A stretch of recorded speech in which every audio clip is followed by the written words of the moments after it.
Hi, I'm Julie Carlyle from ThermoKitchen, and today we have something very exciting.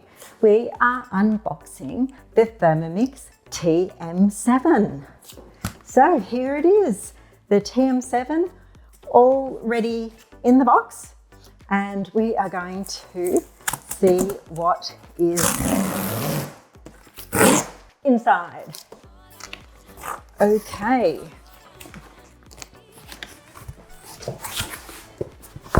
We have the manual, very good.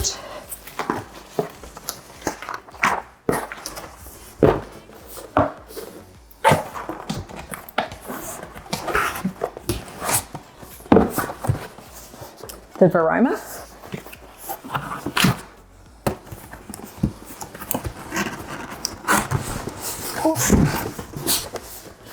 The bowl.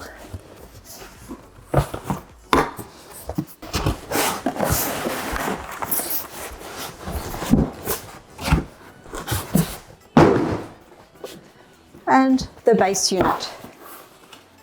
Okay, we will start with the base unit, since we're here already.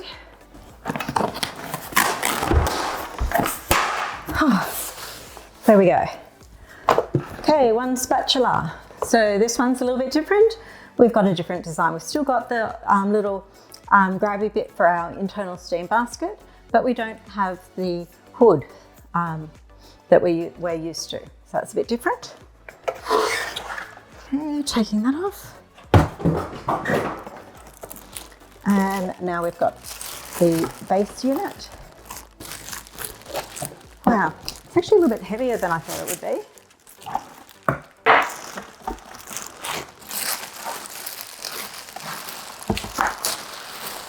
But how sleek and compact. And it is gorgeous.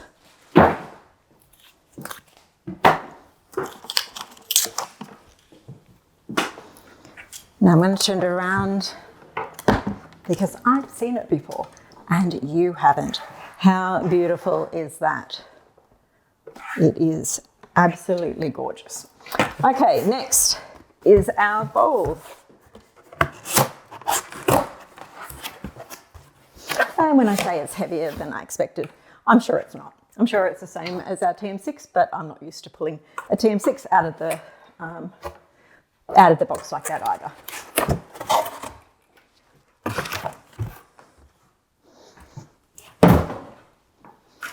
Ooh, it is beautiful.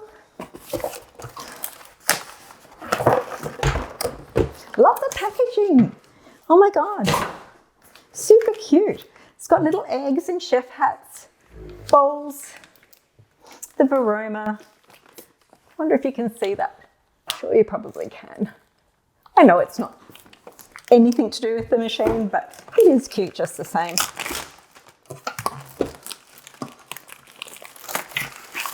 And cuteness counts, doesn't it? Okay, so let's take a look. We have our bowl. Our lid's a little bit different. Now I am going to go through the differences between the TM6 and the TM7 in a future video. At the moment, we're just unboxing our TM7 and just taking a look at the TM7. But straight away, you'll notice the lid is different. There is no MC.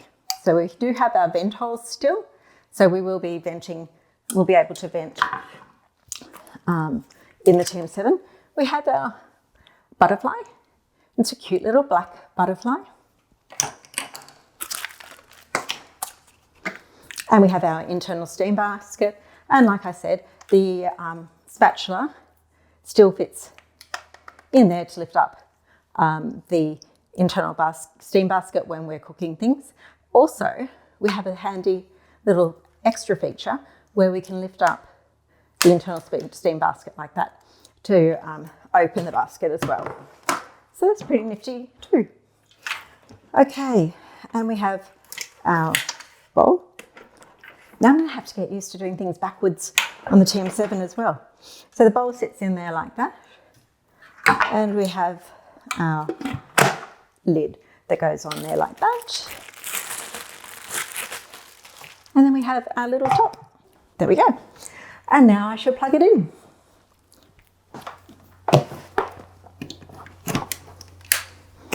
And this is what you'll be doing at home when your TM7 arrives. Okay, and we'll just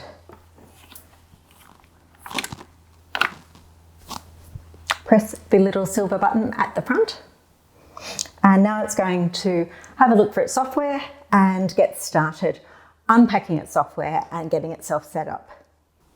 So this might take a little while. So in the meantime, I am going to get rid of these boxes and unpack the rest of our goodies.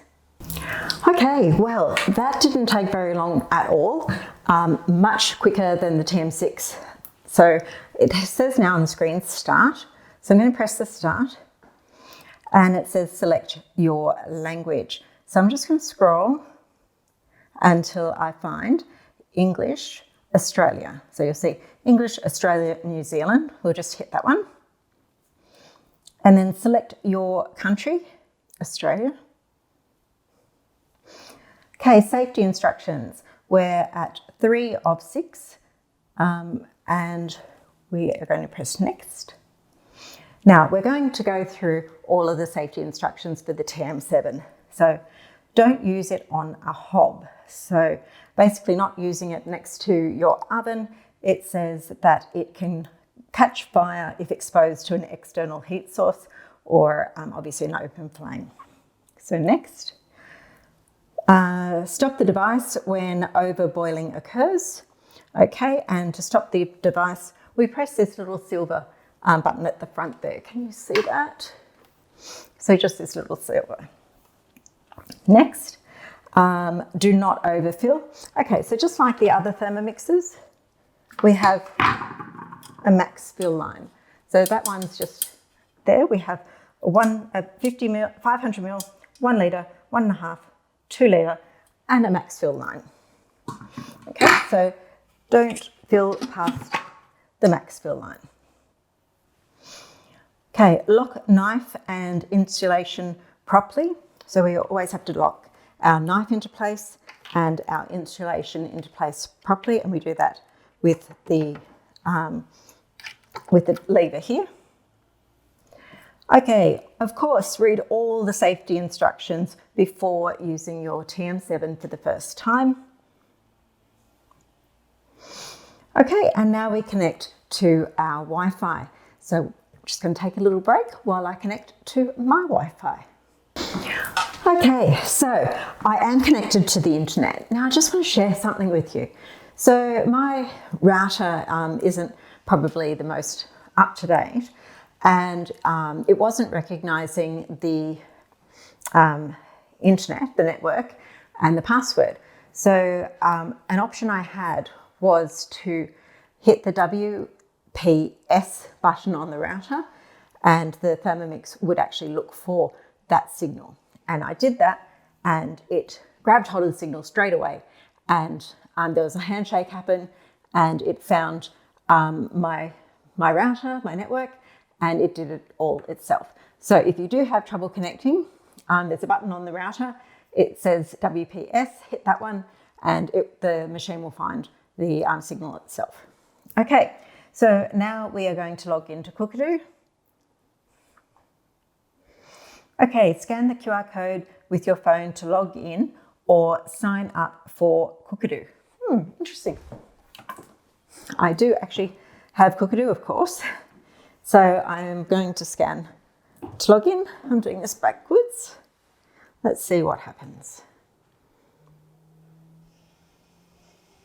Scanning.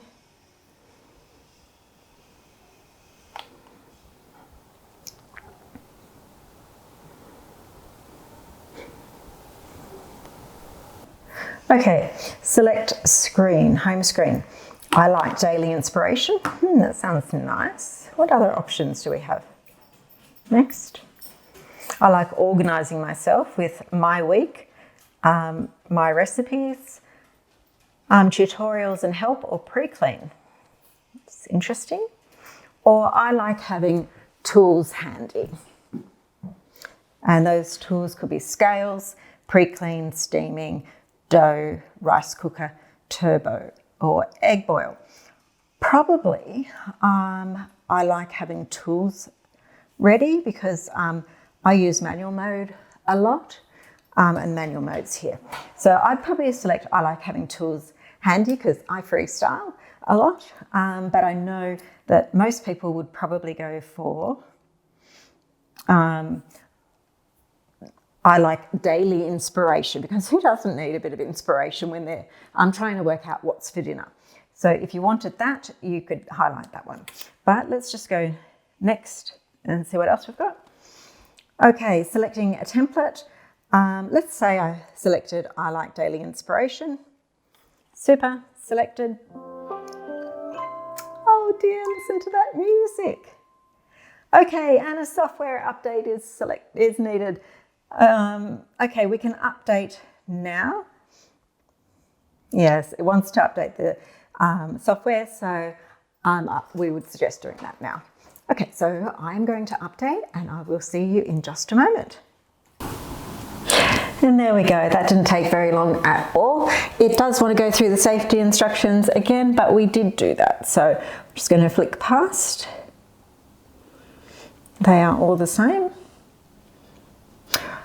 Okay, so it's telling me to have a good day, and we've got Thermomix Chef, 3 months Cookidoo subscription is available for free. It's telling me I can activate my subscription now. It's also telling me what's trending. So we've got trending now, low sugar savvy. Okay, Quiche Lorraine, bookmarks. I think it's still trying to get itself organised. It's just switched back on. So now I've got it in search mode, and I can go through and search. Ooh, chocolate lava cakes just came up, that's lovely. Salmon and potato bake with dill, super. Okay, so as you can see, it's a nice big screen. We've got 4 across recipes that you can see very, very clearly. Really almost, we can see 4 across clearly, and the best part of another is there as well. The search screen is just there. It is really quick and very, very reactive to touch, which is a huge improvement on the TM6. I said I wasn't doing a comparison now, but it's really, really difficult not to compare the two when you're talking about the interactivity of the screen and also the size. And we have nothing in recently cooked. Imagine that, because we just got it out of the box. My recipe list. No, collections should pick up. Yeah, there we go. So it is picking up my Cookidoo, even though it said that it hadn't found my Cookidoo. Obviously it had, it just needed that update to find my Cookidoo, because I haven't actually gone back in and added it. It found it anyway. So, yeah, always do your Cookidoo first before you start troubleshooting. Always do your update first before you start troubleshooting Cookidoo. So I've got lots of cookbooks saved on my TM6, and they've just come straight across. I've got created recipes saved on there as well. My recipe lists, yeah, don't know. Oh yeah, I do. These are created collections. They used to be called. Now they're called recipe lists. So we've got those there. Got quite a few of those. Okay. And then down the very bottom is our blade symbol, and that is our functions and features. And they're things like manual mode, pre-clean dough, browning, steaming, turbo, blend, egg boil mode, open cooking, which is the new one for the TM7, kettle, warm up, rice cooker, thicken, slow cook, fermentation, sous vide, peeler, grater, slicing and spiralizing. Although we don't have the attachments for those yet for the TM7. Okay, so that's this. I will just show you quickly the bowl. So something a bit different. We've had a look at the lid and the MC being different. Now I just want to show you, we've got the insulated cover and we've got the quick release blade and insulated cover. So we just go like that. And when we put this down, you can see that then we just lift this out and we've got that separated and the blades come out as well. So to put it back together, it's just a matter of dropping the blade in, popping this back in. There we go. It only goes into one position, so you know if you've got it right or wrong. And then we've got our little lever here and bring that all the way across. So it's really nice and simple, and it doesn't take any effort. So it's really good for people that have arthritis or have any fine motor issues. Okay, so that's that. And like I showed you before, the internal steam basket, it is actually really similar. The spatula, it's a little different. We don't have that hood anymore that used to stop the spatula from touching the bench. They are saying that it could stand up like that, but I don't know about you. I'd knock that over every time. So I won't be standing it like that. Maybe, yeah, you could stand it like that. That's probably a bit more sensible because it's not touching there. So, I mean, that might be a new way of having a spatula if you don't want it to touch the ground, the bench. So this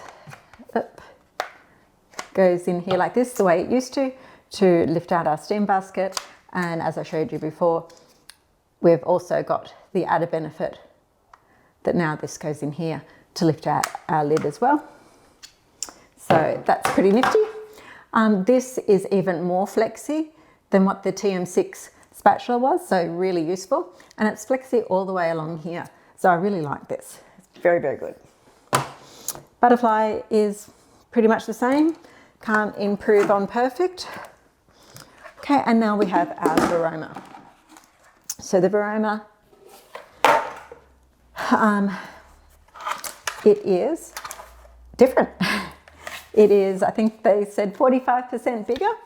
So the way they've got the size difference is in making it more rectangular rather than cone, like sphere shaped or cone shaped or whatever you want to think that it is, rather than that shape. So it is more like a roasting pan, really. So that one's like that. We have this tray here like this. So the tray on the Varoma, the TM6 Varoma, it actually has a pretty good capacity because it's up higher in the oval, so it does have a nice capacity. But it is true that the capacity of the TM6 tray at the bottom is actually, because it's quite narrow, it is a lot less than this. Okay, so this one goes on here, and then we have the lid that pops on top. I do like the fact that the lid has a bit of a lip, and I'll show you why. Okay, so we're looking at this. Now, if the lid fit flat, there's actually not very much depth in this.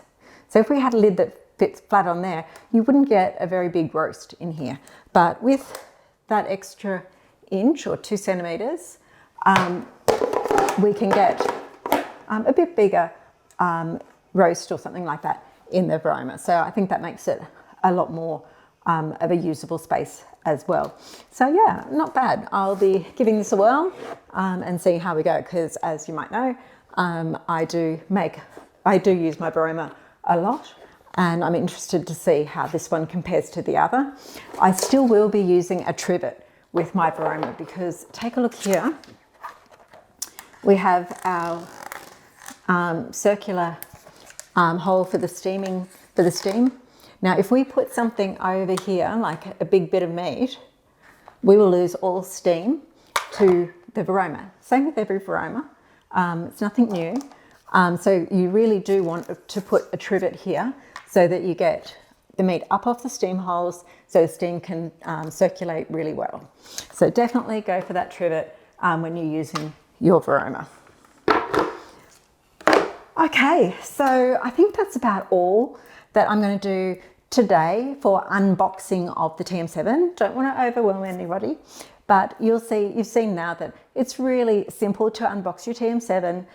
It's all pretty much logical and self-explanatory. You just go through the prompts as you go. If you're purchasing off me, or if you have purchased your TM7 off me, I will be in contact with you so that we can do our first cook together and get you started on loving your TM7. If you're watching this because you're interested in the TM7, take a look at the link below. Make sure you get in contact and we can have a chat. If you are convinced you want a TM7, then absolutely get in quick. They are going fast, and if you want yours in the next dispatch run, then it's time to hit that buy button. But either way, I hope you love your machine, whichever Thermomix you have. The best Thermomix is the one on your kitchen bench. So I'm Julie Carlyle. Bye for now.